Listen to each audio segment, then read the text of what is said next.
Chers internautes, que la grâce et la paix de notre Seigneur Jésus-Christ soient sur vous tous.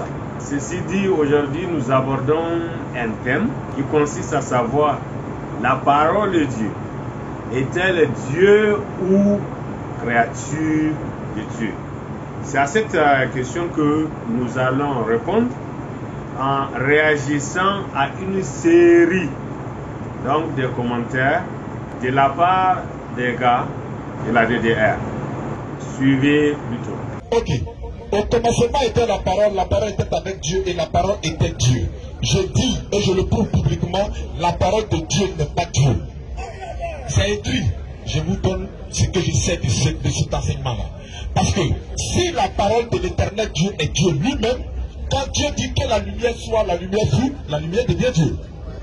Écoute, Oustaz Diani, ce que tu viens de dire ne peut même pas convaincre les exigences intellectuelles d'un élève de CP1. Le fait que Dieu a appelé la lumière à l'existence ne peut pas faire de la lumière Dieu.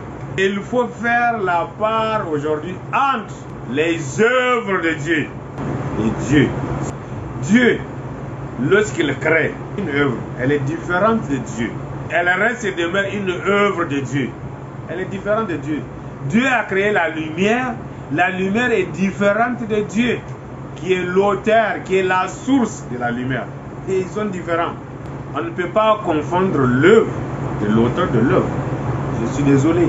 Les cieux et la terre ont été créés par la parole de Dieu. Ils ne sont pas la parole de Dieu. Mais dans le cas de Jésus, on dit qu'il est la parole de Dieu.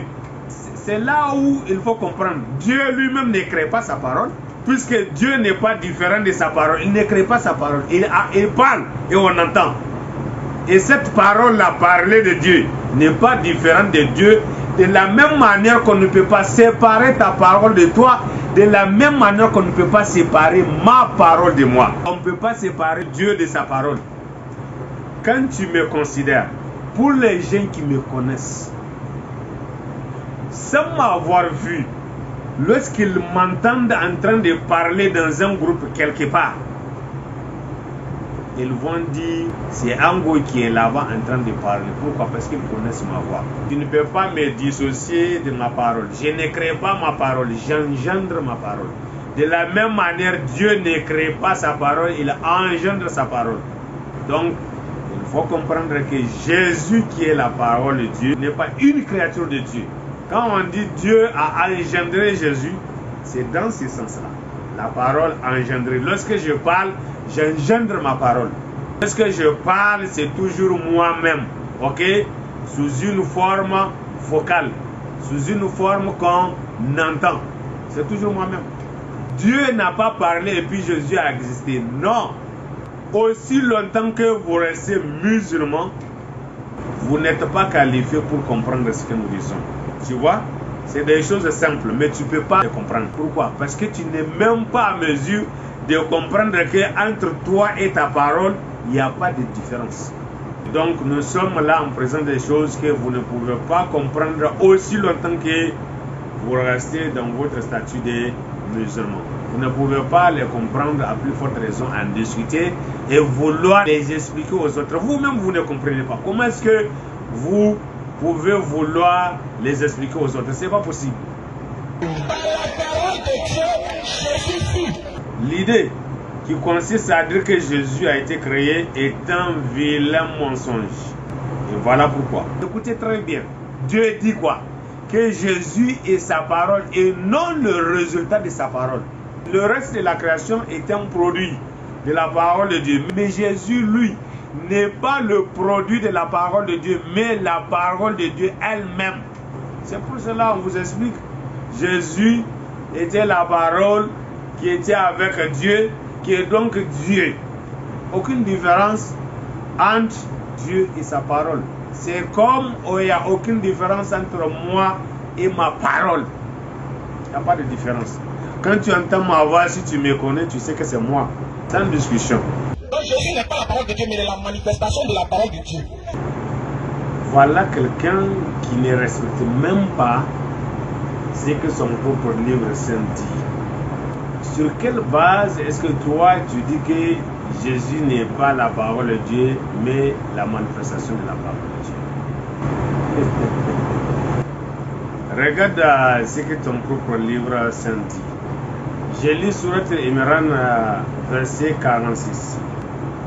Rappelle-toi, quand les anges disent, ô Marie, voilà qu'Allah t'annonce une parole de sa part. Son nom sera Al-Masih, Isa, fils de Marie, illustre ici-bas comme dans l'au-delà, et l'un des rapprochés d'Allah. Ok. Regarde dans ton propre livre, on dit quoi? On t'annonce une parole, pas un message. Lorsque les textes parlent, il faut bien écouter. On n'a pas dit on t'annonce un message. Si c'est un message, bon c'est un message. Mais là, c'est pas un message. C'est bel et bien la parole. On annonce à Marie. On annonce la parole à Marie. Et cette parole a un nom. Et le nom de cette parole, c'est Al-Masih. Quelqu'un et sa parole, c'est la même chose. C'est une même chose. Il n'y a pas de différence. Donc, quand la Bible dit une chose là, les gens peuvent essayer de la contredire. Ok? Mais ils finiront toujours de leur contradiction par la confirmer. Répondre à la question. Pour répondre à la question, toujours dans une centaine de Dieu, parce qu'il a été créé par la parole de Dieu. Pour répondre à la question, verset 1. Allez en profondeur. Le monsieur Ali Jean 1, verset 1. La parole était Dieu. Puis, mais écoutez comment nous aussi, on va se faire le plaisir de lire Hébreux 10, verset 5. Dieu a volonté pour fermer la bouche de tous ces patients. Continue mon frère. Écoutez bien. C'est pourquoi Christ entrant dans le monde, Jésus lui-même entrant dans le monde a dit, oui, tu n'as voulu ni sacrifice. Donc Jésus dit, tu n'as voulu ni sacrifice, ni offrande, mais tu m'as formé un corps. Tu m'as formé un corps. La première question intelligente et intelligible que l'homme doit se poser, à quoi formons-ils le corps de Jésus? Par la parole. Elle arrive. Regardez, quelqu'un qui lit un verset, mais qui n'est pas à mesure de comprendre ce que dit le verset et qui prétend expliquer le même verset. Maintenant, reprenons la lecture de ces versets. Quand est-ce que le corps a été formé pour Jésus? Lorsqu'il était en train de rentrer dans le monde. Ça veut dire quoi? Ça veut dire que son existence est antérieure à son entrée dans le monde. Est-ce que ça, c'est difficile à comprendre? Non. Pour moi, ce n'est vraiment pas difficile à comprendre. C'est lorsque Jésus était en train d'entrer dans le monde qu'un corps lui avait été formé. Ce qui avait été préalablement expliqué par Philippiens 2:7. Jésus existait en forme de Dieu. Il s'est dépouillé et il a pris la forme de serviteur. La forme de serviteur là, c'est quoi? C'est le corps physique.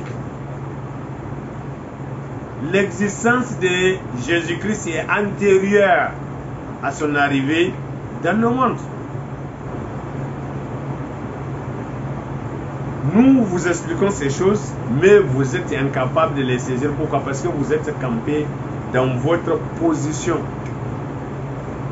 Vous voilà en train de lire des versets, mais que vous ne comprenez pas. Sinon, ici, là, c'est simple. Jésus, là, il a existé avant de venir prendre, intégrer un corps et se manifester comme un homme dans le monde. Dans ce monde-ci. En terre israélienne. Donc, c'est clair que son existence était antérieure à sa matérialisation ou à sa manifestation terrestre. Et tu dis Jésus a été créé par la parole de Dieu. Non, c'est un corps qui lui avait été formé. Il n'a pas été créé, monsieur. Tu comprends la Bible de manière superficielle. Reste, lis, va un peu en profondeur et tu vas comprendre. Sinon, ici, là, On a dit, il était en train de rentrer dans le monde. Mais dans le monde, on ne peut pas entrer, vivre avec nous, c'est un corps. Et c'est pour cela qu'un corps lui avait été formé. Oui, tu vas me dire par qui? Par Dieu. Et Dieu, je vous ai expliqué que c'est un collège formé de Père, Fils et Saint-Esprit. Et quand tu dis Dieu, le Père peut te répondre, le Fils peut te répondre, le Saint-Esprit peut te répondre. Parce que c'est quelque chose, c'est une nature, c'est une vertu que les trois ont en partage, ensemble. Encore une fois, il faut être sûr que vous ne comprenez pas la Bible. Vous voulez l'expliquer, vous voulez l'interpréter, mais vous ne la comprenez pas. Pourquoi? Parce que vous n'êtes pas qualifié avec votre position de musulman pour la comprendre. À plus forte raison, l'expliquer. Mais sans comprendre, vous voulez expliquer. Ce n'est pas possible. C'est pour cela, à chaque tentative d'expliquer la Bible, vous vous ridiculisez. Il faut arrêter de le faire. Arrêtez de vous ridiculiser. Vous ne comprenez pas la Bible. Vous ne pouvez pas expliquer la Bible. Ce n'est pas possible. En tant que musulman, non. Même votre Coran là, vous avez des difficultés à le comprendre. À plus forte raison, la Bible,